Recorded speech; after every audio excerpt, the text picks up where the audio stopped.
Ձեզ ենք ներկայացնում մեր ուսումնական նախագիծը։ Թեմա՝ Հայաստան Արաբական Միացյալ Էմիրություններ, տնտեսական և մշակութային երկխոսություն, դասարան 8-րդ։ Նախագծի ղեկավար Լև Հարությունյան, աշխարհագրություն,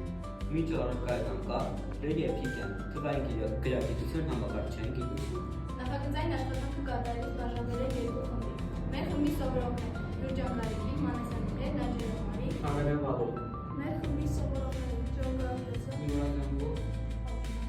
Մեջումյան Սամվել։ մեր խմբի սովորողները հավաքվել են տեղեկատվական դերերում, մասնակցել են տնտեսահոգեբանքի պատրաստմանը և բյուջետի պատրաստմանը։ Մեր խմբի սովորողները կատարել են տեղեկատվական նյութի հավաքագրում, վաստավել, կատարել են բյուջետի տեղեկատվության հավաքագրում։ Ուսումնական նախագծի նպատակն է ձևավորել գիտելիքներ Արաբական Միացյալ Էմիրությունների բնական պայմանների և ռեսուրսների տեղեկատվման աշխարհագրական առանձնահատկությունների վերաբերյալ, խթանել հետազոտական և մտածական հմտությունների զարգացմանը, ձևավորել գիտելիքներ Արաբական Միացյալ Էմիրությունների բնակչության, տնտեսության, տեղաբաշխման աշխարհագրական առանձնահատկությունների վերաբերյալ։ Ուսումնական նախագծի վերջնորդությունները ներկայացնում տնտեսության, թվային և տարածքային կառուցվածքի առանձնահատկությունները, գնահատել պետության բարելիքահմուկային հնարավորությունները, ներկայացնել հայկական համայնքների ձևավորման առանձնահատկությունները երկրում, կատարված աշխատանքների, ներկայացում սանիտաշարի միջոցով, ուղղերի պատրաստում, զբոսաշրջային տնօրենի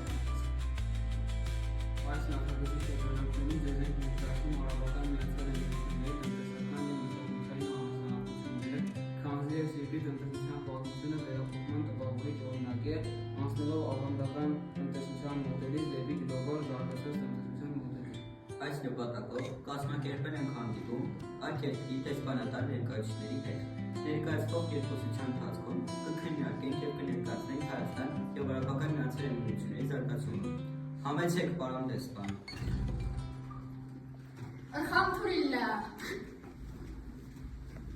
Միացյալ Արաբական Էմիրությունների դրոշը ներկայացնում է երկրի ամրությունը, միասնությունը և արժեքները։ Դրոշը կազմված է 4 գույնից, որոնցից յուրաքանչյուրը ունի իր հատուկ նշանակությունը։ Կարմիրը խորհրդանշում է երկրի ուժն ու քաջությունը, ինչպես նաև երկրի պաշտպանությունը։ Կանաչը խորհրդանշում է աճն ու բարգավաճումը, ինչպես նաև հույսն ու օրհնությունը։ Սպիտակը խորհրդանշում է խաղաղություն և երկրի ներդրումը մարդասիրական ոլորտում։ Սևը խորհրդանշում է ուժ, չարիքի դեմ պայքարում։ Այս գույները ներկրված են արաբական ավանդական պոեզիայից և ընդգծում են Արաբական Միացյալ Էմիրությունների պատմությունն ու մշակույթը։ Միացյալ Արաբական Էմիրությունը առաջարկում է տաք և արևոտ եղանակ ոչ տարվա ընթացքում, ինչը գրավիչ է հատկապես այն երկրների համար, որտեղ ձմեռները սառն են։ Պարսից ծոցի երկայնքով գտնվող երկար ավազոտ լողափերը և մաքուր ջրերը զբոսաշրջիկների համար հանգստի բնական գրավչությունից են։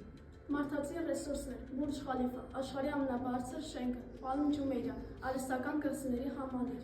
Միացյալ Արաբական Էմիրությունները հայտնի է շքեղությամբ, օրինակ Բուրջ Ալ-Արաբը, որը համարվում է 7 աստղանի հյուրանոց։ Դուբայ մոլը աշխարհի ամենամեծ առևտրային կենտրոններից է, որտեղ այցելուները կարող են ոչ միայն գնումներ կատարել, այլև տեսնել տեսարժան վայրեր, ինչպիսիք են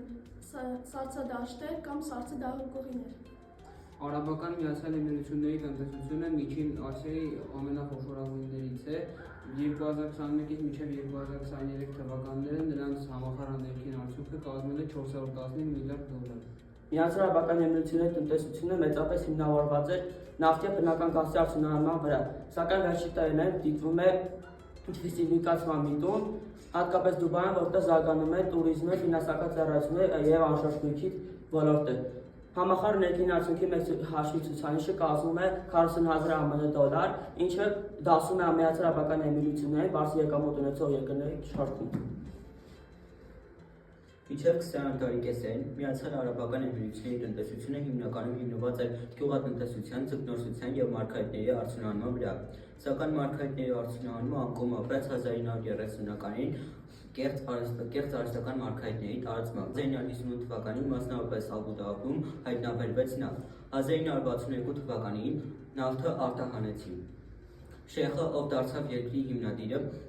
ամբողջ ստացված եկամուտը ներդրեց ենթակառուցվածքների և կրթության առողջապահության վրա։ Սիրելի